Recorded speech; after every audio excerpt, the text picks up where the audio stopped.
मंगलाचरण करेंगे।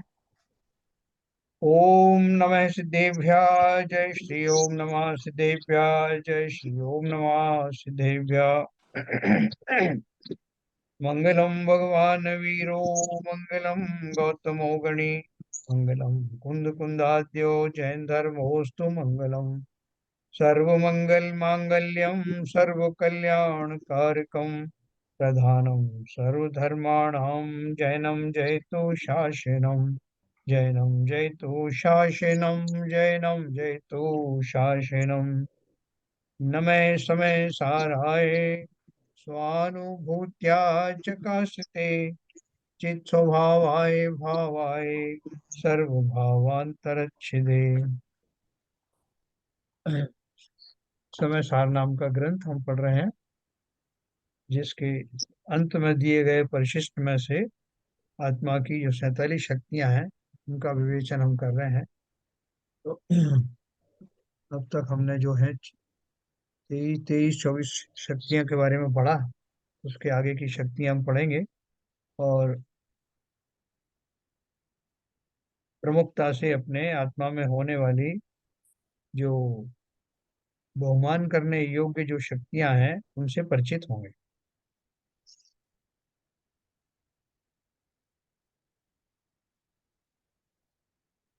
अपन ने कल ये पढ़ा था 24 नंबर की शक्ति, नियत प्रदेशत्व शक्ति, ना संकोच विस्तार के अनुसार ये सब पढ़ा था अपन ने।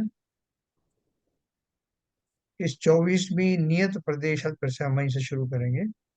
इस 24वीं नियत प्रदेशत्व शक्ति का स्वरूप आत्मख्याति में इस प्रकार व्यक्त किया गया है। इसके पहले निष्क्रियत्व शक्ति सबको क्लियर हो गई होगी, कुछ हो जी तो सर। अपन बताएंगे। तो 24वीं शक्ति में नियत प्रदेशत्व शक्ति का स्वरूप, ये अपन इससे बहुत अच्छी तरह परिचित हैं। अनादिकाल से संसार अवस्था में संकोच विस्तार से लक्षित और सिद्ध अवस्था में चरम शरीर से किंचित न्यून परिमाण तथा लोकाकाश के प्रदेशों की संख्या के समान असंख्यात प्रदेश वाला आत्मा का अवयव है लक्षण, जिसका वह नियत प्रदेशत्व शक्ति। इसमें अपन ने क्या पढ़ा था? तात्पर्य यह है कि असंख्यात प्रदेशी लोकाकाश के जितने प्रदेश हैं उतने ही असंख्यात प्रदेश इस भगवान आत्मा में है ना।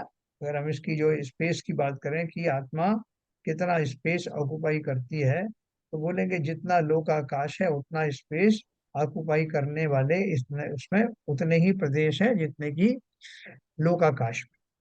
तो लोकाकाश में कितने प्रदेश हैं? तो बोले कि असंख्यात प्रदेश हैं। तो वो जो असंख्यात प्रदेशों की भी एक संख्या है, उन असंख्यात प्रदेशों के बराबर ही उतने ही प्रदेश आत्मा के होते हैं। संसार अवस्था में वे प्रदेश देह प्रमाण रहते हैं, है ना। ये तो एब्सोल्यूट टर्म्स में बताया कि उसके प्रदेश कितने होते हैं। जैसे गुब्बारा होता है ना हमारा, तो गुब्बारा जो है जब फूल जाता है तो हमको बहुत बड़ा लगता है। और वही गुब्बारा जब जो है बिना फूली हुई दशा में होता है, तब भी उसमें प्रदेश तो उतने ही होते हैं, वो कम बड़ नहीं होते, लेकिन वो संकुचित अवस्था में होते हैं। और जब उसमें हवा भरते हैं तो वो फैली हुई अवस्था में चले जाते हैं। तो ठीक उसी प्रकार से आत्मा के अंदर में जितने प्रदेश हैं वो प्रदेश उतने ही रहते हैं। कितने रहते हैं? जितना लोक लोक प्रमाण। लोक प्रमाण कितने हैं? जो लोक प्रमाण में है असंख्यात प्रदेश लोक में होते हैं, और उसी आ, संख्या में, उसी नंबर में उतने ही प्रदेश जीव के होते हैं। इसलिए उसको असंख्यात लोक प्रमाण बताया गया। सर, संसार अवस्था में वे प्रदेश देह प्रमाण रहते हैं। जितनी देह हो उतने ही आकार में आत्मा के प्रदेश समा जाते हैं। छोटी देह में संकुचित हो जाते हैं और बड़ी देह में फैल जाते हैं, पर जैन रहते साहब, हैं। हाँ, बोलिए। एक एक छोटा सा प्रश्न था यहाँ पर। हम्म। देखिए, थ्योरेटिकल दृष्टि से तो आत्मा के जो प्रदेश हैं असंख्यात प्रदेश हो गए। मगर जो आत्मा जो रहती है दो स्थिति में रहती है। एक तो संसारी अवस्था में जीवों के अंदर रहती है, हम्म। और उसके बाद सिद्ध अवस्था में सिद्धालय में जाके रहती है। हम्म। तो उसके आत्मा के प्रदेश हैं जो जब तक संसार अवस्था में है तो उसका जीव का जिस योनि में गया है वहीं तक उसकी प्रदेश वहां उतने ही प्रदेशों में वो लिमिटेड रहेगी। और जब वो सिद्ध अवस्था में हो जाएगी तो वो जिस आकार में, क्या कहते हैं, सिद्ध भगवान ने सिद्ध अवस्था प्राप्त हुई है तो वहाँ उतनी लिमिटेड हो जाएगी। क्या मैं सही हूँ? वही तो बात अभी, अब सुनो, आप वही तो बात कर रहे हैं जो आप कह रहे हो, वही बात मैं अच्छा पढ़ने जा रहा हूँ। अच्छा अच्छा। हाँ। पूरा उसका तो विवरण पढ़ें एक और शंका है सर कि जैसे पहली लाइन में जो लिखा ना इन्होंने कि तात्पर्य है कि असंख्यात प्रदेशी लोकाकाश के जितने प्रदेश हैं हम्म, उतने ही, मतलब बोले उतने ही असंख्यात प्रदेश, हाँ। उतने आप ही असंख्यात आप प्रदेश उसको भगवान आत्मा उस में है। एक अब इस सेकंड। लोकाकाश में तो असंख्यात भगवान आत्मा है, तो अब हाँ, असंख्यात लोकाकाश के जो प्रदेश हैं उतने ही शब्द कैसे आ गया इसमें? उतने ही शब्द शायद नहीं आना चाहिए था। चलो मैं नहीं, आपको वो दो तो स्टेज ललित जी सही है। जैसे दो स्टेज ट्यूबलाइट में की समझ। रोशनी जल रही है और उसमें, क्या कहते हैं, दूसरी ट्यूबलाइट लगा दो तो वो प्रकाश भी उसी में समाहित हो जाएगा। वही स्थिति यहाँ बनेगी मेरे हिसाब ये से। पर जीवात्मा तो ऐसे ट्यूबलाइट अनलिमिटेड शरीर में नहीं नहीं ना, नहीं वो तो नहीं, एक बात बात तो उसकी नहीं एक है पर्याय में जीवात्मा। है, वो तो जो भी नहीं, पर्याय वो है। तो वही तो एक मैंने सेकंड, बोला, सवाल प्रश्न किया। वही सवाल एक मैंने सेकंड प्रश्न सिविजन किया साहब, है। एक मिनट, एक सेकंड। उनके जो इस पर प्रश्न है उसको दो स्टेज में मैं समझाता हूँ। देखो, पहला तो क्या है, आप कह रहे हैं कि तात्पर्य यह है कि असंख्यात प्रदेशी लोकाकाश के जितने प्रदेश हैं, मैं इसमें असंख्यात शब्द निकाल देता हूँ, उतने ही प्रदेश इस भगवान आत्मा में है। ये ठीक है? इसमें से मैंने नहीं, असंख्यात मेरा शब्द तो ये निकाले। कहना है कि आप उतने ही हटा दीजिए। असंख्यात प्रदेशी लोकात्मा के जितने प्रदेश हैं, मतलब एक्चुअली हाँ, दोनों के असंख्यात अलग अलग है, बहुत ज्यादा फर्क होगा ना। जैसे अगर मेरी जीवात्मा है, हाँ, मेरी आत्मा है, मेरे शरीर के हिसाब से हाँ, प्रदेश के ले रही है। लोकाकाश हाँ। में तो अगर मैं देखूं तो वो तो असंख्यात से बहुत बड़ा नंबर होगा। देखो, रुको, मैं आपको अभी एक संख्या देके बताता हूँ। असंख्यात है तो उसमें उतने का क्या मतलब हुआ? असंख्यात मतलब असंख्यात, उसमें उतना और इतना क्या मतलब हुआ? नहीं नहीं, उतना भी है नीरज, एक मिनट मैं आपको बताता हूँ। कि सपोज करो कि लोकाकाश के 100 प्रदेश हैं, मैंने काउंटिंग आपको बता दी। 100 प्रदेश हैं उसके। प्रदेश किसे कहते हैं? एक परमाणु जितने स्पेस को घेरता है उसको एक प्रदेश कहते हैं। ठीक है? तो सपोज करो कि जो लोकाकाश है उसके 100 प्रदेश हैं, और आत्मा के भी 100 ही प्रदेश हैं। इसमें आपको कोई व्यवधान लगता है? नहीं, वो कि कैसे किस हो सकता है? अपेक्षा? आत्मा मतलब कई सारी आत्माओं का आप बोले तब चलेगा। अरे एक का सुनो तो सही आप अभी। एक एक आत्मा का नहीं है ना बराबर। एक एक एक आत्मा। मिनट, भाई साहब, एक मिनट, मेरी बात समझो तो सही। अभी आप क्वेश्चन आपने दे दिया, मैं उसको निवारण कर रहा हूँ, पूरा समझो। 100 मैंने आपको लाया कि जो लोकाकाश है उसके मान लीजिए 100 प्रदेश हैं, और आत्मा के भी 100 प्रदेश हैं। तो आप बोलोगे वो कैसे दिखाई देंगे कि 100, उसके भी 100 है, इसके भी 100 है? तो ये अवस्था आपको कब दिखाई देगी? जब जो समुद्घात की अवस्था आती है, केवली के समुद्घात होता है, उस समय उसके आत्मा के जो 100 प्रदेश हैं वो फैल करके जो लोकाकाश है उसके 100 प्रदेशों के बराबर फैल जाते हैं। वो 100 और वो 100 एक के ऊपर एक आच्छादित हो जाते हैं। तब हमें मालूम पड़ता है कि 100 ही इसके थे, 100 ही इसके हैं। उस दशा में जाकर के मालूम पड़ता है। बाकी दशाओं में वो सिकुड़े हुए रहते हैं, संकुचित रहते हैं। इसलिए वो उसके जो 100 है वो हमें यहाँ 100 जैसे दिखाई नहीं देते। हम कहते हैं जरा से आकार में है ये तो, और वो कितना बड़ा लोकाकाश है। तो वो जो फैली हुई अवस्था में हमको ये भ्रम होता है कि इसका और उसका कोई वो सानी नहीं, कोई मुकाबला नहीं। वो लोकाकाश तो इतना बड़ा है, और उसको ही उतने ही प्रदेश इसके मानेंगे तो कैसे सेटिंग होगी? तो वो वास्तव में साधारण अवस्था में, संसारी अवस्था में, तो मैं आपको तीन उसके वो स्टेजेस बता रहा हूँ। संसारी अवस्था में देह प्रमाण वो रहते हैं 100 ही, लेकिन संकुचित होकर के वो थोड़े से स्पेस में ही दिखाई देते हैं। जैसे मैंने आपको गुब्बारे का उदाहरण दिया। ये गुब्बारा कितना बड़ा था, जब वो फूला तो मालूम पड़ा कि इतनी स्पेस उसने ऑक्युपाई की। लेकिन वही जब पिचक जाता है तब उसके अंदर वो जो परमाणु है उनकी संख्या उतनी ही है।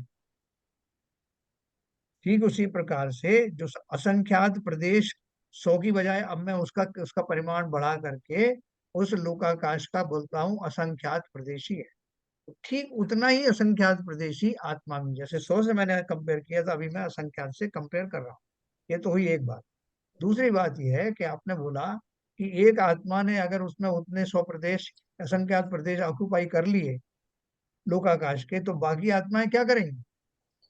बाकी आत्माएं उनको कैसे ऑक्युपाई कर सकती हैं, और वो भी उतने ही प्रदेशी है। तो जैसे सीवीजन साहब ने एक उदाहरण दिया कि यहाँ एक बड़ा सा हॉल है, उसमें एक ट्यूबलाइट जल रही है, 50 ट्यूबलाइट जल रही है, 1000 ट्यूबलाइट जल रही है, तो उसमें क्या फर्क पड़ेगा उनके प्रतिशत गुण के कारण? क्या वो उसमें नहीं रह सकते? वो रह सकते हैं। एक ही इंटेंसिटी की 1000 ट्यूबलाइट जल रही। ठीक उसी तो सब प्रकार वो से अवस्था आ गई जबकि आत्मा जो है अपने पर्याय में नहीं है, मतलब शरीर वाली पर्याय है, पंचेंद्रिय या कोई भी एक इंद्रिय जो जो भी मतलब पर्याय है, अगर उससे बाहर है तब उसके बियॉन्ड वो एक्सपेंड करेगी, अदरवाइज तो उस पर्याय की का जो प्रदेश है उसके हाँ, अंदर बिल्कुल रहेगी। बिल्कुल बिल्कुल सही कह रहे हैं आप।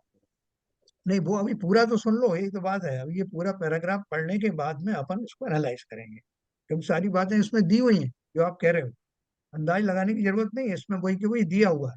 फिर अपन डिस्कस करेंगे, पूरा पढ़ लिया करो, पूरा सुन करके पैराग्राफ फिर अपन डिस्कस करेंगे। इसमें क्या लिखा है? संसार अवस्था में वे प्रदेश देह प्रमाण रहते हैं। जितनी देह हो उतनी ही आकार में आत्मा के प्रदेश समा जाते हैं। छोटी देह में संकुचित हो जाते हैं और बड़ी देह में फैल जाते हैं, पर रहते हैं देह प्रमाण ही, तथा उनकी जो असंख्यात संख्या है उसमें कोई कमी वेशी नहीं होती। सिद्ध अवस्था में देह छूट जाने पर अंतिम देह के आकार में रहते हैं, पर अंतिम देह से कुछ न्यून आकार में रहते हैं। आत्मा में जितने प्रदेश हैं सदा उतने ही रहते हैं, कम अधिक नहीं होते। विभिन्न आकारों में रहने पर भी वे सदा नियत ही हैं, नियत माने निश्चित हैं, जितने थे उतने ही रहते हैं, है ना? आत्मा के असंख्य प्रदेशों का उक्त कथनानुसार आकार रहना ही नियत प्रदेशत्व शक्ति का कार्य। अब आप पूछिए। अच्छा सब इसमें फिर एक नया चीज मतलब शायद मैंने पहले मिस कर दिया हो जी। कि हम अभी तक ये रहता था कि आत्मा जो है जो देह का है, जो पर्याय में जो इसको प्रदेश मिल रहे हैं उस प्रदेश में वो स्थापित है, और आत्मा के अपने भी प्रदेश है एक्चुअली। हाँ, बिल्कुल सही है, आत्मा के अपने ही प्रदेश हैं, वो किसी दूसरे में नहीं घुसता। ये अगली शक्ति आने वाली है। नहीं दूसरे में तो हाँ, घुस ही रहा है ना, पर्याय जब देह की पर्याय में जब जाता है तो तो देह अपन स्पेस दे रही है ना उसको। अपन क्या सोच रहे हैं कि देखो, एक निमित्त निमित्तिक संबंध होता है, एक वास्तविक है। अपन यहाँ जो अपन ने पढ़ा, देखो ये आपको समझाने के लिए, ये एक कथन जो कहा गया है वो व्यवहार से कथन कहा। क्या कहा? संसार अवस्था में वे प्रदेश देह प्रमाण रहते हैं। इसको समझना, देह प्रमाण रहते हैं मतलब उसकी शक्ति ही ऐसी होती है कि जिस भी देह में जाती है उसके प्रमाण में ही वो अपने आप को संकुचित कर लेती है। शरीर में रहने की मजबूरी नहीं है उसकी, लेकिन उस अवस्था में उसकी योग्यता ही ऐसी होती है कि उसका फैलाव उतना ही होता है। ये अगली ये तो शक्ति में मजबूरी अपने आप। बोल सकते हैं सर कि दो शरीर में तो रहेगा नहीं, जैसे मैं मेरे शरीर में और मेरे बाजू में कोई बैठा है उसके शरीर में, ऐसा शेयर तो होगा नहीं। हाँ, उसका तो वो अपन मतलब या बात। तो गुण ही का है कि वो तो एक जो पर्याय में जो देह मिली है एक सिंगल, उसके हाँ, अंदर रहेगा वो। हाँ, अभी तो आप यही समझिए शक्ति से कि जो छोटी देह में वो संकुचित हो जाते हैं, बड़ी देह में फैल जाते हैं, पर रहते हैं देह प्रमाण ही, तथा उनकी जो असंख्यात संख्या है, कौन सी असंख्यात संख्या? लोक प्रमाण, उसमें कोई कमी वेशी नहीं होती। सिद्ध अवस्था में देह छूट जाने पर अंतिम देह के आकार में रहते हैं, पर अंतिम देह से कुछ न्यून आकार में रहते हैं। आत्मा में जितने प्रदेश हैं सदा उतने ही रहते हैं। यानी जब वो एकेंद्रीय के देह में था तब भी असंख्यात प्रदेश ही था, असंख्यात लोक प्रमाण ही उसके प्रदेश थे। और दो में रहे, तीन में रहे, चार में रहे, पांच में रहे, सिद्ध अवस्था में रहे, तब भी उसके जो प्रदेशों का संख्या है, प्रदेशों का नंबर है, उतना ही रहता। वो भाई साहब सिद्धालय में तो सिद्ध एक दूसरे में, एक दूसरे के अंदर रहते हैं और उनका अपना आइडेंटिटी अलग होती है, लेकिन सिद्धों में सिद्ध रहते हैं। बिल्कुल सही ये कह भी रहे हैं। है, सिद्धों में सिद्ध रहते हैं उनकी अपनी आइडेंटिटी अलग होती है। बस सर सीधी बात। ये इनका क्वेश्चन हो गया, तो मेरे पास एक क्वेश्चन नहीं और है नहीं, छोटा सा। क्वेश्चन सब हुआ नहीं बराबर अभी।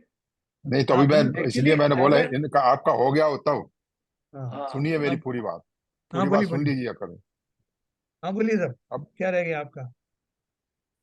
नहीं तो नहीं, जो चीज वो जो पहले सेंटेंस में जो लिखी थी वो बात तो इससे नहीं प्रूव हो रही ना। हाँ एक्चुअली अगर आत्मा के प्रदेश के हिसाब से देखें हाँ, तो मतलब लोकाकाश को तो अनंत प्रदेश ही कहना चाहिए। क्यों कहें अनंत प्रदेश, क्यों कहें?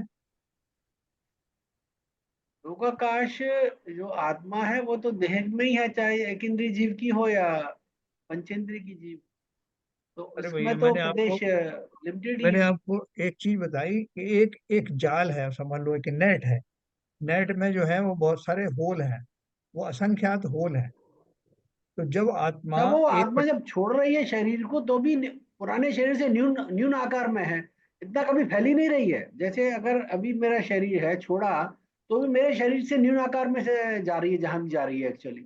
तो वो लोक हाँ, कभी इतनी एक्सपेंड होगी नहीं कि वो लोकाकाश को घेर ले। मैंने आपको बताया ना, एक समुद्रघात की बात शुरू में ही बताई थी आपको। केवली समुद्रघात के समय में आत्मा अपने फुल स्विंग में होती है। उसके जितने प्रदेश होते हैं उतने ही लोकाकाश के होते हैं, तो 1 to 1 हो जाता है। तो यही मेरा वहां एक प्रश्न था। स्पेशल कंडीशन हो गई। हाँ, तो वो वहां से पता लगता है कि इसके प्रदेश थे ही इतने। जैसे गुब्बारे का नहीं मैंने आपको एग्जांपल दिया, एक सेकंड। गुब्बारे का एग्जांपल दिया कि ये गुब्बारा जो जब फूलता है तो इतना इतना जो डायमेंशन इसकी आती है, और ये डायमेंशन इसके अंदर छुपी हुई है। इस पर्याय में जब ये फूला नहीं रहता तो उसकी वो डायमेंशन दिखाई नहीं देती, लेकिन उसमें उस डायमेंशन के लायक परमाणु रहते हैं। तो वो कब दिखाई देंगे? जब उसको पूरा फुला देते हैं। तो वो केवल ज्ञानी ने जाना है कि जिस समय केवली समुद्घात होता है, उस समय जो आत्मा के प्रदेशों के का जो फैलाव होता है वो उतना ही होता है जितना लोकाकाश का फैलाव है। अर्थात वहाँ 1 to 1 जो असंख्यात प्रदेश उसके हैं, इसके भी असंख्यात प्रदेश उनसे कोइंसाइड कर जाते हैं। ठीक है, बाकी सारी अवस्था में अपन ने पढ़ा ना, संसारी अवस्था में वे प्रदेश देह प्रमाण रहते हैं। जितनी देह हो उतनी आकार में आत्मा के प्रदेश समा जाते हैं। छोटी देह में संकुचित हो जाते हैं, बड़ी देह में फैल जाते हैं, पर रहते हैं देह प्रमाण ही। तो इसमें क्या अभी प्रॉब्लम क्या है? जी ठीक है। अभी बाकी जितनी भी आत्माएं और हैं, अपने को ये लग रहा है कि साहब सारे प्रदेश तो आत्मा के सीवी जान साहब की आत्मा ने घेर लिए, अब मैं अपनी आत्मा को कहाँ ले जाऊं?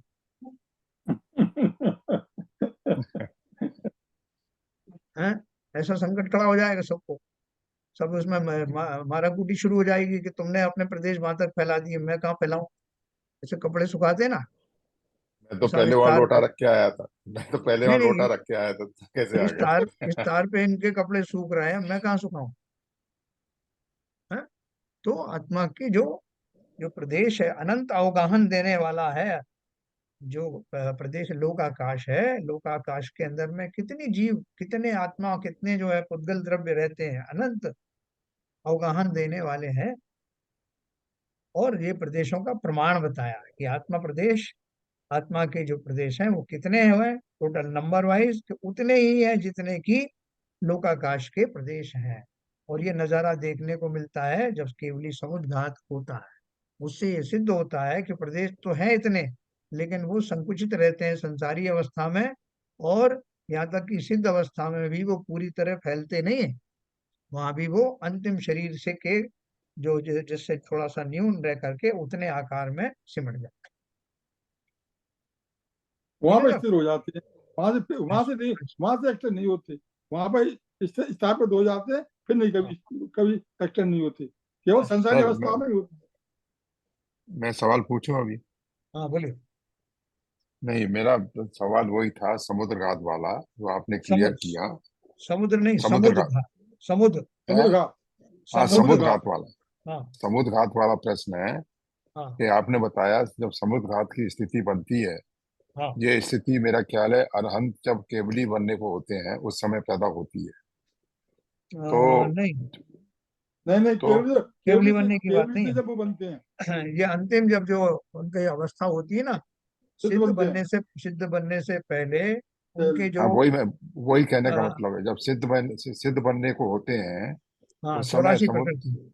हाँ 84 प्रकृतियां जब निर्वर्त होते हैं हाँ। उस समय समुद्र घात होता है। तो हम्म। उसमें आपने बताया कि उसके जो प्रदेश हैं वो लोकाकाश में फैल जाते हैं। हाँ। ठीक है, तो ये प्रश्न तो मेरा क्लियर हो गया कि हम्म। आत्मा की ऐसी कौन सी स्थिति होती है जब उसके सारे प्रदेश लोकाकाश में फैलते हैं। तो आपने बता दिया ये स्थिति जब पैदा होती है जब समुद्रघात होता है आत्मा का। बराबर। अब जब क्या कहते हैं, जब आत्मा सिद्ध स्वरूप में जाती है तो इसका मतलब ये है ये सारे प्रदेश जो लोकाकाश में फैले हुए हैं वो संकुचित होकर वो सिद्ध आत्मा का जो निर्विकार शरीर है उसमें हाँ आके संकुचित होके और समाहित हो जाते हैं। मेरा कहना सही है? देखो ऐसा है। हाँ सही है। एक सेकंड, एक सेकंड। एक गत्यानुपूर्वी नाम का नाम कर्म होता है। जी। उसमें जब जैसे जीव होता है, मैं आपको उदाहरण दूंगा कि जैसे जीव जो है पहले घोड़े की पर्याय में था, हाँ। अब घोड़े को मर करके मनुष्य पर्याय में आना है। जी। तो वो घोड़े घोड़े का जो आकार है वो आखिरी समय तक, जब तक कि वो मनुष्य रूप में जन्म नहीं लेता तब तक विग्रह गति में उसका जो आकार है वो घोड़े का बना रहता हाँ, ये बताया था आपने पहले। है। ठीक ये है। गत्यानुपूर्वी कर्म है। अब वो हाँ, जीव पुरुष है, और पुरुष दशा से मनुष्य दशा से वो सिद्ध बनने जा रहा। हाँ, ठीक है। तो अभी वो उसका जो आकार कौन सा रहेगा, उसका आकार कौन सा रहेगा, वैसे पुरुष उस पुरुष एंगल से आप देखें तो वो मनुष्य लोकाकाश वाला। आकार, जो अंतिम जो शरीर का जो आकार हाँ, था वो रहेगा उस मनुष्य का। वो तो रहेगा। हाँ और फिर। उसके बाद उसका पुनर्जन्म होता नहीं कहीं। हाँ। वो शरीर उस समय जो आत्मा का जो शेप था वो उसी शेप में आके फ्रीज हो जाता है, क्यों बाकी सब उसके बाद निष्क्रिय हो जाता है। उसको कोई जन्म धारण करना नहीं। तो वो जो उसका फाइनल शरीर है, जो चरम शरीर है, उस चरम शरीर का जो आकार था उस आकार में आकर के वो फ्रीज हो जाता नहीं, वो बात तो सही है, मगर ये बताइए इसमें जब समुद्रघात हुआ तो उसके आत्मा के प्रदेश लोकाकाश में कैसे फैले? आपने बोला ना कि उस समय केवल ज्ञानी को मालूम होता है कि है। उसके प्रदेश असंख्य प्रदेशी है। देखो अपन ने वो शुक्ल ध्यान का स्वरूप पढ़ा था। शुक्ल जी। ध्यान का जो अंतिम शुक्ल ध्यान जब करते हैं तो उसमें वो जो उनके जो आयु के बराबर सारे जो कर्म हैं वो समुद्रघात कब होता है, जब तीन चार अघातीय कर्म होते हैं ना, आयु नाम गोत्र और वेदनी। वो बात बस तो सही है। उसमें हाँ। क्या हो गया कि आयु से अगर वो बाकी बाकी के कर्म ज्यादा हैं, ज्यादा उनका हम्म, स्थिति है, तो हम्म। उनको आयु के बराबर लाना पड़ेगा ना। नहीं, वो तो बात बड़ी समझ में आती है सर कि एक जब सेकंड। सारे नाम कर्म से निवृत्ति होगी, 84 प्रकृतियां का निवृत्ति होगी, उस समय क्या कहते हैं समुद्रघात होगा और सिद्ध अवस्था को प्राप्त होंगे। प्रश्न ये उठ रहा है कि आपने बताया कि आखिरी जो उसकी योनि थी वो मनुष्य योनि थी हम्म। और उसके सारे आत्मा के प्रदेश मनुष्य योनि में थे। हम्म। तो आपने बोला कि जब सिद्ध अवस्था में जाएगा तो वो उसका आकार फ्रीज हो गया। इसका हम्म। मतलब ये हुआ कि उसके जितने प्रदेश थे वो उसी आत्मा के जितने प्रदेश थे उसी मनुष्यों शेप का में। आकार में ही, मनुष्य हाँ। आकार में ही रह गए। यस। तो उसकी आत्मा के प्रदेशों ने असंख्यात प्रदेशों का लोकाकाश में समायोजित होना कब देखा? नहीं, वो जब ये समुद्रघात होता है, समुद्रघात में जैसे अपन जैसे फैलते हैं उसके बाद में वापस ओरिजिनल शेप में आ जाते हैं।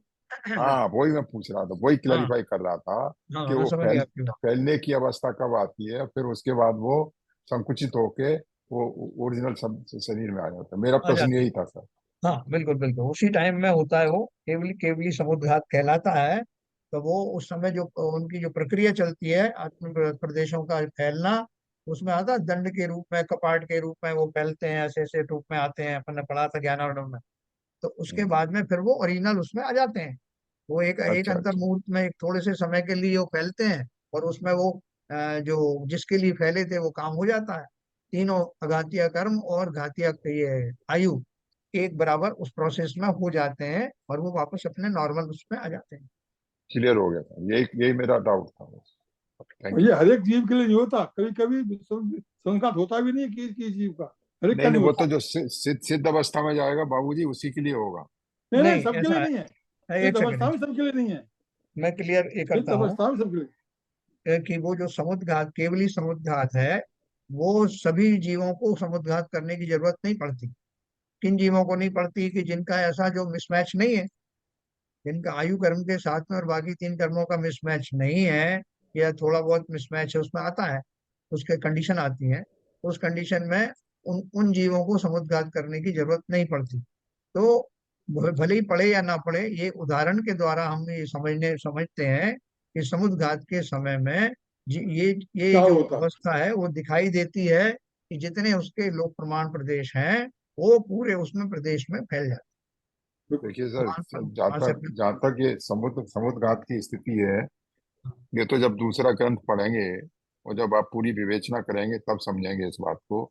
बाबूजी ने तो ये अध्ययन किया हुआ है, इसलिए नहीं उन्होंने। नहीं नहीं, एक मेरा पॉइंट इसलिए डाल दिया कि आपके दिमाग में ये बात थी, नहीं प्रत्येक नहीं नहीं नहीं, वो आपने प्रत्येक सही जीव का डाला। प्रत्येक। मैं आपको अप्रिशिएट हाँ कर तो रहा हूँ। थोड़ा थोड़ा हिंट कर दिया। सॉरी भाई साहब। नहीं नहीं, आपने पूरा अध्ययन किया हुआ है इसलिए आपको मालूम है, मेरी अभी चलो नॉलेज अभी में नहीं अभी है इसलिए। अभी उसको आप छोड़ दीजिए, अभी इतना ही जानिए छोड़ हाँ कि छोड़ समुद्घात दिया। समुद्घात के समय में ये स्थिति क्लियर होती है कि जितना उसका जो प्रदेश है वो संपूर्ण लोकाकाश में फैल जाते हैं, कि जिससे ये सिद्ध होता है कि वो लोक प्रदेश प्रमाण ही था। ओके ओके, बस। Clear clear. आत्मा के असंख्य प्रदेशों का उक्त कथनानुसार आकार रहना ही नियत प्रदेशत्व शक्ति का कार्य है। देखो, बहुत सारी बातें अपने को मालूम होती हैं, लेकिन उसको यथा समय में ही कहना ठीक है। बहुत सही। अगर आपने अगर आगे पीछे कह दिया ना तो लोग कंफ्यूज हो जाते हैं। जैसे अपन बोल देते हैं कि भाई साहब, नरक में जो है निगोदिया जीव रहते हैं, तो लोग परेशान हो जाएंगे। आप नए नए लोग हैं, अभी वो नई चर्चा पढ़ रहे हैं, आपने उनको निगोदिया जीवों का पहले वहां बैठा दिया। तो बोले साहब ये क्या बोल रहे हैं, निगोदिया जीव हम पाए जाते हैं, फिर हम काहे के लिए जाए वहां, हमें नहीं बैठना निगोदियों के बीच में। तो, तो जो बात जब कहनी है उसको तभी कहना। तो अभी ये जो, इसलिए मैंने जानबूझ के वो समुद्घात का ये बात नहीं कही कि सब जीवों का होता है कि नहीं होता है या किन का होता है, अभी उसकी जरूरत नहीं है। तो सीबीजे साहब समझ रहे थे ना, इसलिए मैंने कह दिया। सीबीजे नहीं नहीं साहब ये आप, कह रहे थे कि हाँ प्रत्येक सिद्ध बनने वाला प्रत्येक जीव के समुद्घात होता है। थोड़ा सा मैंने अमेंड करके हाँ, उनका नहीं नहीं थोड़ा आपने आपने सही हल्का कहा। सा उनको सही कर दिया। नहीं नहीं, और बहुत सही अगर आपने किया। जब तक पूरा एक्सप्लेनेशन नहीं दोगे, हल्का सा कहने से और कंफ्यूजन बढ़ता है बाबूजी। नहीं नहीं ठीक है, तो मैंने क्लियर कर दिया साहब, आपको कि वो देखो, जिसने पढ़ा होता है उसके मन में यही जिज्ञासा भी होती है, लालसा भी होती है कि बहुत बहुत बात तो बताइए। नहीं तो वो मैंने तो कहा ना, रहेंगे। अप्रिशिएट करता हूँ इस बात को कि आपने अध्ययन किया है, आप सही मौके पर उसका उदाहरण भी दे रहे हैं। गवर्नमेंट मैंने सार हम अप्रिशिएट लोगों ने किया पढ़ा था। था ना, गवर्नमेंट सार में ये सब पढ़ा है, बाबूजी को याद भी है, मेमोरी अच्छी है। तो तो वही तो अप्रिशिएट कर रहा हूँ सर मैं। हाँ हाँ ठीक है ना। तो चलिए, ये हो गया नियत प्रदेशत्व शक्ति के विवेचन के उपरांत। अब स्वधर्म व्यापकत्व शक्ति का विवेचन करते हैं हम। ललित जी, आपका सेटिस्फेक्शन हुआ कि नहीं, सेटिस्फाई हुए? ये कुछ बचा हो तो अभी कर लेते हैं हिसाब किताब। नहीं नहीं ठीक है जी। चलो आगे चलते हैं। स्वधर्म व्यापकत्व शक्ति, इस आपकी 25वीं। उनकी आवाज हाँ, फिर जा रही है आज। किसकी, मेरी? नहीं नहीं, ललित जी हाँ, की। अच्छा। इस 25वीं स्वधर्म व्यापकत्व शक्ति का स्वरूप आत्मख्याति में इस प्रकार दिया गया है। सभी शरीरों में एक रूप रहने वाली स्वधर्म व्यापकत्व शक्ति है। देखो, ये जो ऊपर वाली शक्ति है ना, उससे इसका कथन में एक थोड़ा सा अंतर है। क्या अंतर है मैं आपको समझाऊं। यह भगवान आत्मा अपने धर्मों में ही व्याप्त होता है, शरीर आदि में नहीं, क्योंकि इसमें स्वधर्म व्यापकत्व नाम की एक शक्ति है। इसके नाम से ही स्पष्ट है कि इसके कारण यह आत्मा स्वधर्मों में ही व्यापक होता है। यद्यपि यह आत्मा अनादिकाल से अब तक अनंत शरीरों में रहा है, तथापि यह उनमें कभी भी व्याप्त नहीं हुआ, शरीर रूप ना होकर सदा ज्ञानानंद स्वभावी ही रहा है? ये साहब एक बहुत बड़े कमरे में रहता है, ये अंबानी साहब, तो ये इनका जो आकार प्रकार है उस कमरे के बराबर ही हो गया। ऐसा होगा क्या? नहीं। अनंत शरीरों में रहा ये जीव, लेकिन परमानेंटली उस शरीर के आकार में नहीं हुआ, तो फिर ये कहाँ रहता है? इसकी व्यापक व्याप्तता कहाँ है? बोले अपने ही धर्मों में वो फैलता है। जो उसके गुण हैं उन गुणों में, अपने प्रदेशों में ही वो उसके सारे गुण समाहित रहते हैं। पर में कभी जाते नहीं। वो सीमेंट के कमरे में बन जा करके सीमेंट नहीं बनता, लोहा नहीं बनता, लकड़ी नहीं बनता। अपने ही गुणों में व्याप्त रहता है और पर में व्याप्त नहीं होता। इसी का नाम स्वधर्म व्यापकत्व शक्ति है। यह भगवान आत्मा अपने धर्मों में ही व्याप्त होता है। उसके जो परिणाम है, गुणों का जो उसका रिजल्ट है, उसी में व्याप्त रहता है, शरीर आदि में नहीं रहता। क्योंकि इसमें स्वधर्म व्यापकत्व नाम की एक शक्ति है ना। इसके नाम से ही स्पष्ट है कि इसके कारण यह आत्मा स्वधर्मों में ही व्यापक होता है। यद्यपि यह आत्मा अनादि काल से अब तक अनंत शरीरों में रहा है, तथापि यह उनमें कभी भी व्याप्त नहीं हुआ। शरीर रूप न होकर सदा ज्ञानानंद स्वभावी ही रहा है। यह भगवान आत्मा इस स्वधर्म व्यापकत्व शक्ति के कारण अपने अनंत गुणों में, धर्मों में, शक्तियों और निर्मल पर्यायों में तो व्याप्ता है, पर शरीरों और रागादि विकारी परिणामों में व्याप्त नहीं होता। रागादि होते हुए भी, शरीरों में रहता हुआ भी उसमें व्याप्त नहीं होता, स्व सीमा में ही रहता। अभी देखो, एक कमरे में बहुत सारे लोग आके बैठ गए, तो मैं क्या करता हूँ? मैं थोड़ा और सिकुड़ जाता हूँ। और बगल में बहुत सारे लोग आ गए तो मैं और सिकुड़ जाता हूँ। तो इस सिकुड़न में और फैलाव में के दौरान मैं अपने शरीर में ही रहता हूँ।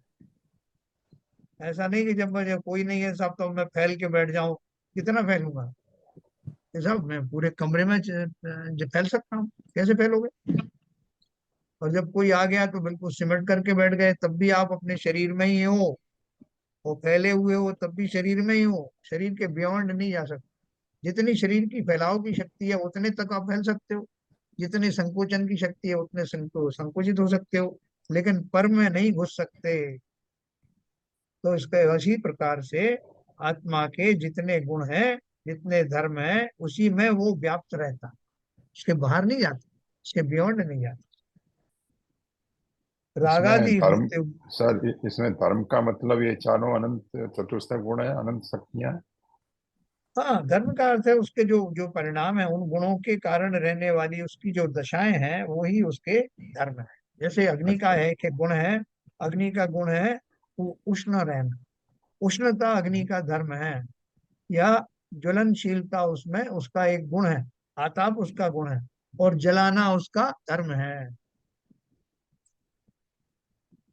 ठीक है। उन गुणों के फलस्वरूप होने वाली जो दशाएं हैं, जो रिजल्टेंट है, उसको उसका परिणाम या धर्म कहते हैं। ठीक है ठीक। सर। अभी देखो, रागादि होते हुए भी, शरीरों में रहता हुआ भी उसमें व्याप्त नहीं होता। जैसे मैंने आपको एक सूरज का उदाहरण दिया था। सूरज के बिल्कुल करीब बादल आ गए, बिल्कुल करीब। कभी कहते हैं राहु का विमान आ गया और केतु का विमान आ गया और उसने उसको ढक लिया और उसकी छाया से कुछ भी नीचे दिखाई नहीं दे रहा, ग्रहण हो गया साहब। सूरज का कवाड़ा हो गया। क्या कवाड़ा हुआ? मतलब आपको नहीं मालूम, राहु केतु का विमान जब ढक लेता है सूरज के विमान को तो ग्रहण पड़ता है, बेचारा सूरज बड़ा दुखी हो जाता है और संसार में हाहाकार मच जाता है और लोग मंदिरों में चले जाते हैं। ऐसा होता है क्या? शरीर का, सूर्य का जो प्रताप है, जो उसकी उष्णा है, जो जो जो उसके गुण है, वो कहीं समाप्त हो जाते हैं क्या? वो ऊपर ऊपर की कवरिंग्स हैं। भले ही बहुत हमको लगता है कि बहुत इंटीमेट कवरिंग्स हैं। जिस उसी तरह से जो रागादि हैं, कहते हैं साहब आत्मा में प्रकट होते हैं, आत्मा में बनते हैं। आत्मा में अगर बनते होते तो आत्मा कभी उनसे अलग हो नहीं सकता था, विहीन नहीं हो सकता था। ये सारे तो ऊपर ऊपर के हैं। जितने भी विभाव परिणाम है स्वभाव न होने के कारण स्वभाव से सदा ही अलग है। इसको बहुत अच्छे से समझना। इस बात बादल की उदाहरण से समझ लेना, या मैंने अभी ग्रहण के माध्यम से आपको जो कहा, वो कोई भी पर पदार्थ किसी भी दशा में द्रव्य के गुणों में प्रविष्ट नहीं होते। द्रव्य हमेशा उनसे अछूता ही रहता है। अगर उसमें प्रविष्ट हो जाए तो उसका स्वभाव समाप्त हो जाए और द्रव्य का नाश हो जाए।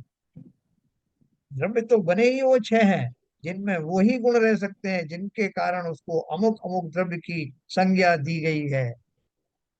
राग घुस गया तो क्या हो जाएगा? जीव द्रव्य हो रह जाएगा क्या? बोले रे साहब, अभी तो आप कह रहे थे कि ये राग इसमें चला जाता है और संसारी अवस्था में फलाना हो जाता है, ढिमका हो जाता है। क्या हो जाता है? संसारी अवस्था में होने वाली जो दशा है, वो दशा स्वाभाविक दशा को नाश नहीं करती।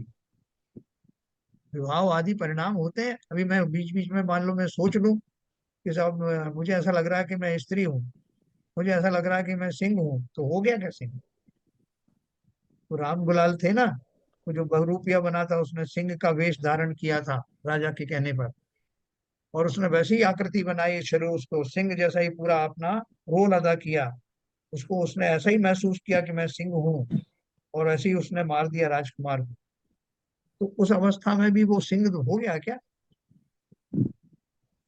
वो मनुष्य ही रहा।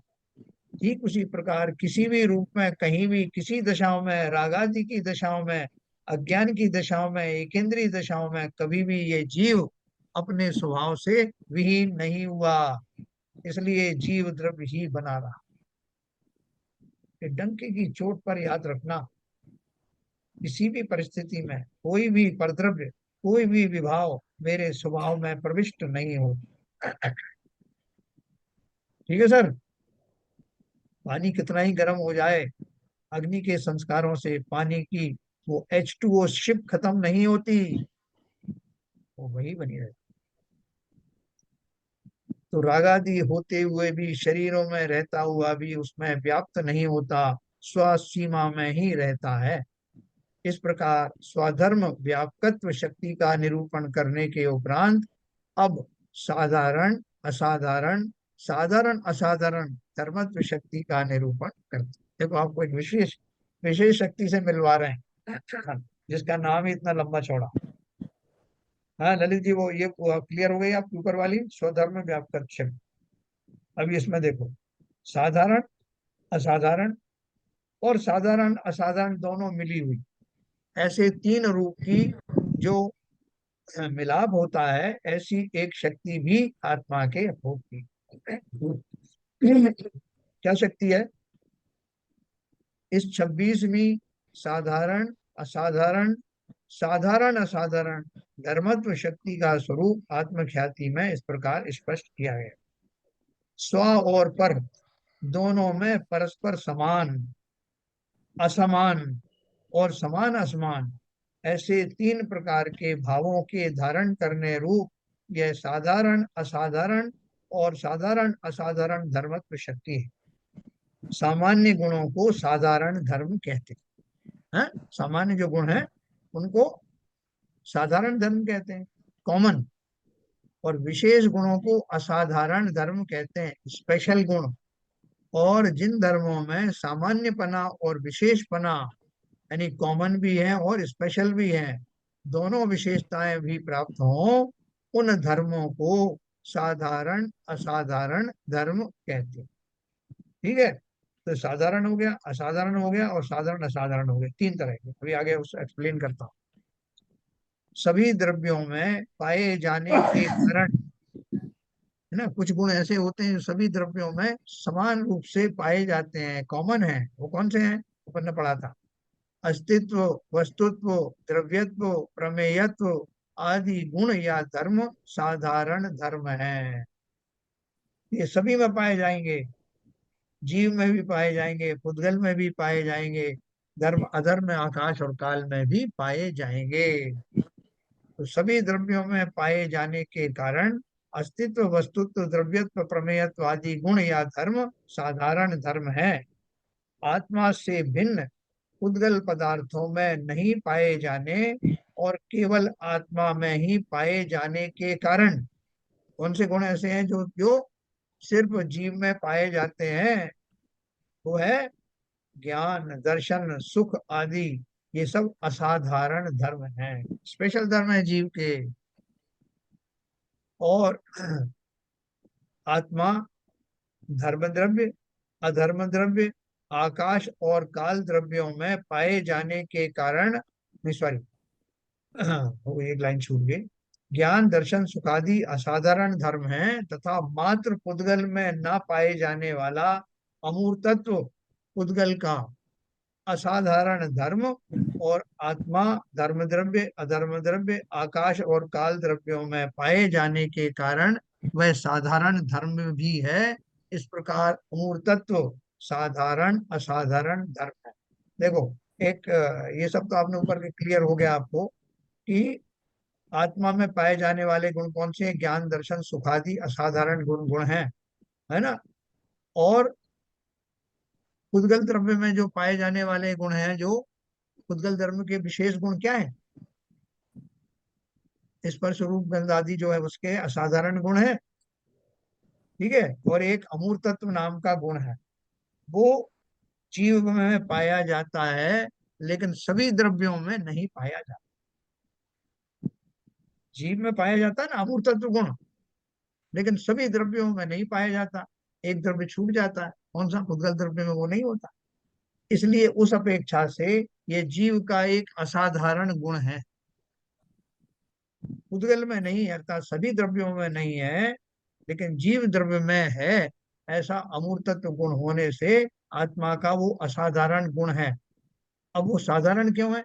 क्योंकि वो जीव के अतिरिक्त बाकी के 4 द्रव्यों में भी पाया जाता है, इसलिए कॉमन हो गया। अमूर्तत्व गुण जैसे आपका धर्म द्रव्य है, अधर्म द्रव्य है, आकाश और काल है, वो भी तो दिखाई नहीं देते, तो इसलिए बहुत बड़ी बात नहीं, इसलिए वो उस अपेक्षा से साधारण हो गए। लेकिन उद्गल द्रव्य में वो अमूर्तत्व गुण नहीं होता, इस अपेक्षा से जीव में होता है, इसलिए वो असाधारण गुण है। ऐसा साधारण और असाधारण का मिला जुला रूप में अमूर्तत्व गुण को गिना गया। मैं अपनी बात समझा पाया? बिल्कुल ठीक है। ठीक है, समझ आ गई। तो इस तरह से जो गुण सभी में कॉमन है वो साधारण गुण है, जो विशेष उस द्रव्य में पाया जाता है उसके विशेष गुण है, और जो किसी अपेक्षा से साधारण है, किसी अपेक्षा से असाधारण है, वो साधारण असाधारण कैटेगरी में आता। तो जीव में साधारण गुण भी है, असाधारण गुण भी है, और साधारण असाधारण गुण भी है। ये तीनों की जो उसके अंदर में अस्तित्व है, जो पाया जाता है, वो उसी गुण के कारण इसको साधारण असाधारण साधारण असाधारण धर्मत्व शक्ति कहा जाता है। ठीक है, हाँ? अस्तित्व आदि साधारण, ज्ञान आदि असाधारण, और अमूर्त तत्वादि साधारण असाधारण धर्म भगवान आत्मा में एक साथ होने से यह आत्मा साधारण असाधारण साधारण असाधारण शक्ति से संपन्न है। अस्तित्व आदि गुण सभी द्रव्यों में पाए जाने के कारण साधारण, अकेले आत्मा में पाए जाने के कारण ज्ञानादि गुण असाधारण, तथा सभी द्रव्यों में न पाए जाने और 5 द्रव्यों में पाए जाने के कारण अमूर्तत्व साधारण असाधारण गुण है।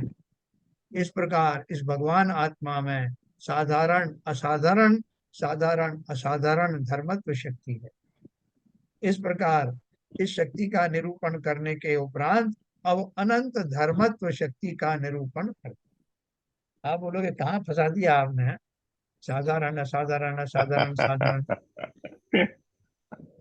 है, हमको क्या लेना देना? साधारण है असाधारण है, साधारण बात करो ना हमसे, है? तो देखो कई बार क्या सूक्ष्म है, विवेचन है। सूक्ष्म विवेचन है, और कई बार क्या है, कोई बात अपन आपको सिंपल कह दें तो उसमें आदमी को मजा नहीं आता। बोले साहब इसमें क्या है, कोई ऐसी बात बताओ जो थोड़ी कॉम्प्लिकेटेड हो, जिसमें दिमाग लगाने की जरूरत पड़े। आपने कह दिया कि इसमें देखो कितना अच्छा रस आ रहा है, एकदम साधारण बात है। तो कई बार जो है बुद्धिजीवियों को थोड़ा सा जब तक उसमें गूढ़ता ना हो तब तक उनको उस चीज में मजा नहीं आता। बोले इसमें क्या है, तो वो सिंपल चीज है। तो इसी तरह से जो भले ही समझने में हमें थोड़ा सा उसमें जोर पड़े दिमाग पर, लेकिन ये बात जो कहने की है तो सिंपल इतनी ही बात है कि आत्मा में ऐसी विलक्षण शक्ति है जो सभी द्रव्यों में पाए जाने वाले गुण हैं, कॉमन है, वो तो गुण है ही, लेकिन कुछ विशेष गुण भी हैं और कुछ ऐसे गुण हैं जो किसी और के विशेषण है और मेरे अंदर में वो, मेरे लिए वो साधारण गुण है। ऐसा उनका समूह सदा सदा मिल करके आता है और वो गुण जीव में पाए जाते हैं। आत्मा की हम विचित्रताएं पढ़ रहे हैं ना, आत्मा की शक्तियों का पढ़ रहे हैं, उसका बहुमान ला रहे हैं, इसलिए ये सब बातें समझा। क्यों भाई साहब, जैसा जिन्होंने द्रव्य के बारे में जानकारी की है वो तो जी आसानी समझ लेंगे, जिनको द्रव्य के बारे में जानकारी नहीं है वो समझने में जरा तकलीफ होगी उनको। अस्तित्व अस्तित्व विशिष्ट और ये प्रमेयत्व, ये सब ये आपने पहले पढ़ाए थे ना द्रव्य, जी जी द्रव्य के। या, तो जो वो तो समझ में आ जाएगा, और जिन्होंने ये गुण नहीं पढ़े होंगे वो समझने पहले ये कि अस्तित्व क्या होता है, अस्तित्व में प्रवृत्ति क्या होता है, ये सब चीजें दिक्कत पड़ती है। बिल्कुल बिल्कुल बिल्कुल। तो देखो अपन को तो इसमें आनंद आ रहा है ना, और इसमें से कोई भी चीज गलत नहीं है कि कोई सब काल्पनिक सही है। हो या वैसे ही हाइपोथेटिकल हो, ऐसा नहीं, एक्चुअल में है ऐसा, है ना। हम अपने लोग पढ़ अंदर चुके हैं ना, उन्हीं उन्हीं को जो हमको ज्ञात है पहले से, वही बातें तो आ रही है, तो असत्य असत्य तो हो ही नहीं वही बात सकती। अगर असत्य बिल्कुल। होती, कोई नई बात होती जो हमने नहीं पढ़ी है, हमने उन्हीं को आप सत्यों के रूप में बता रहे हैं। जो बातें आपने बताई हैं, इन गुणों पे बताई हैं, उन्हीं गुणों को शक्तियों के हाँ, रूप में बता रहे हैं आप। नहीं बहुत लोगों ने नहीं सुनी है पहले, तो इसलिए उनके लिए नई है चीज है। हाँ, स्वाध्याय तो में कोई तो आप बात बता ही चुके हैं ना, ज्ञान है। ज्ञान बड़ी ग्रंथ से सबको क्लियर कर दिया, मुझे बचा नहीं है। चलो 27वीं शक्ति का नाम है अनंत धर्मत्व शक्ति। इसके जैसा नाम है वैसा अपन इससे नाम से ही समझ जाते हैं। अनंत धर्मत्व का अर्थ क्या है कि अनंत धर्म है उसके अंदर। इसी का नाम अनेकांत भी है, अनेक है अंत, जिसके अंत का मतलब है ये धर्म। इस 27वीं अनंत धर्मत्व शक्ति का स्वरूप आत्मख्याति में इस प्रकार स्पष्ट किया गया है।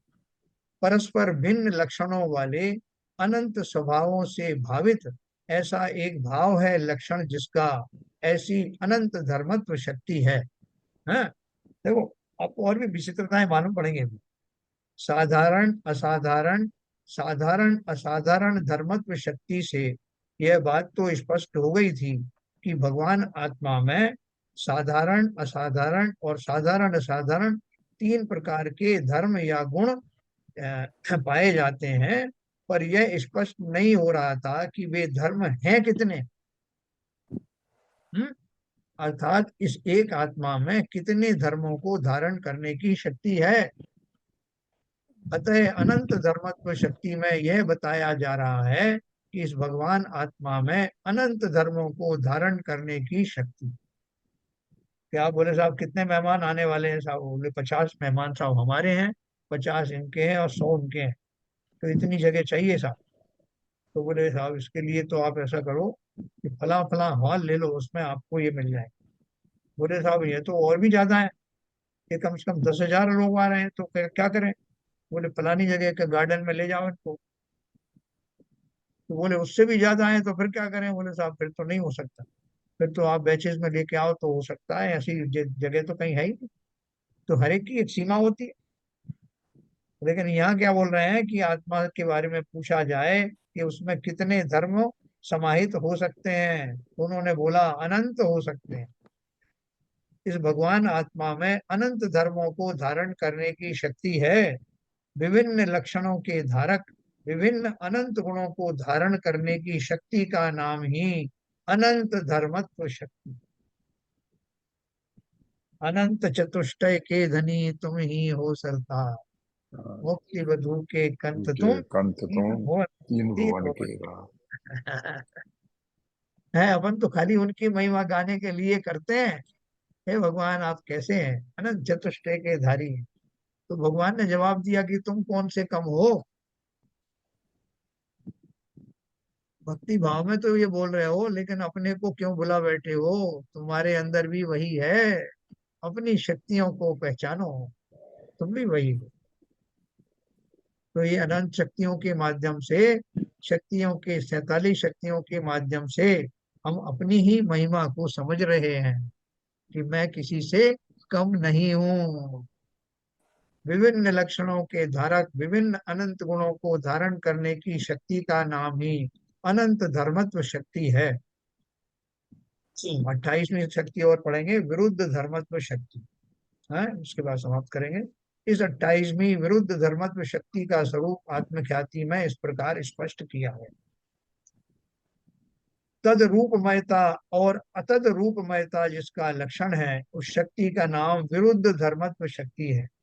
मैं खाली इसको पढ़ूंगा, व्याख्यापन कल करेंगे। अनंत धर्मत्व शक्ति में यह तो स्पष्ट हो गया था कि भिन्न भिन्न लक्षण वाले अनंत धर्म आत्मा में रहते हैं, पर यह बात स्पष्ट नहीं हो पाई थी कि क्या परस्पर विरुद्ध स्वभाव वाले धर्म भी एक साथ एक आत्मा में रह सकते हैं।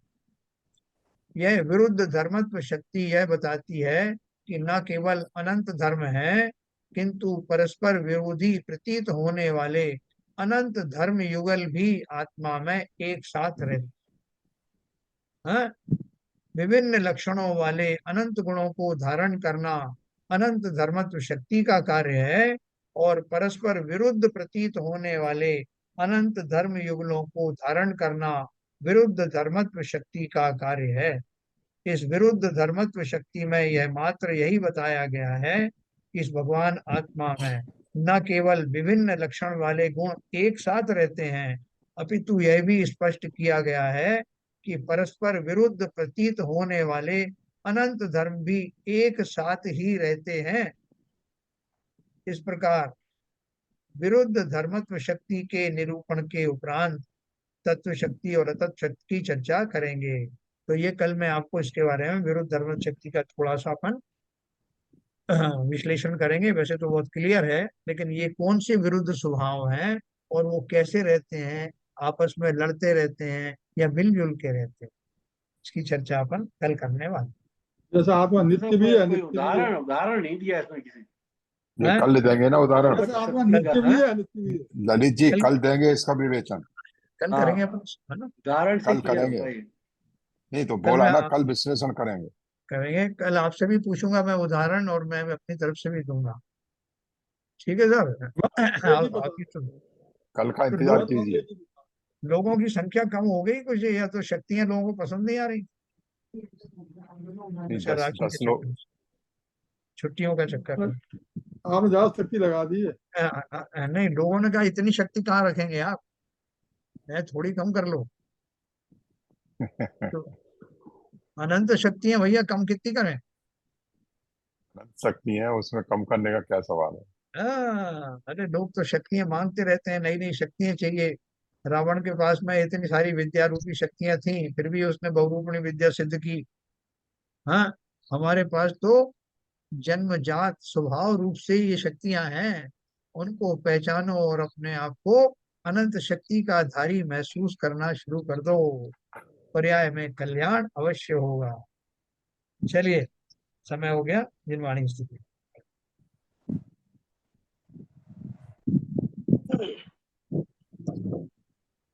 मिथ्यातम नाश वे को ज्ञान के प्रकाश वे को अपर भास वे को भानु सी बखानी है। छहो द्रव्य जान वे को बंध विधि भान वे को स्वपर पिछान वे को परम प्रमाणी है। अनुभव बताए वे को जीव के जताए वे को काहू न सताए वे को भव्य और आनी है। जहाँ तहाँ तार वे को पार के वो तार वे को सुख विस्तार वे को यही जिन वाणी है। ये जिनवाणी भारती तो है जपू दिन रैन, जो तेरी शरण आ गए सो पावे सुख चैन।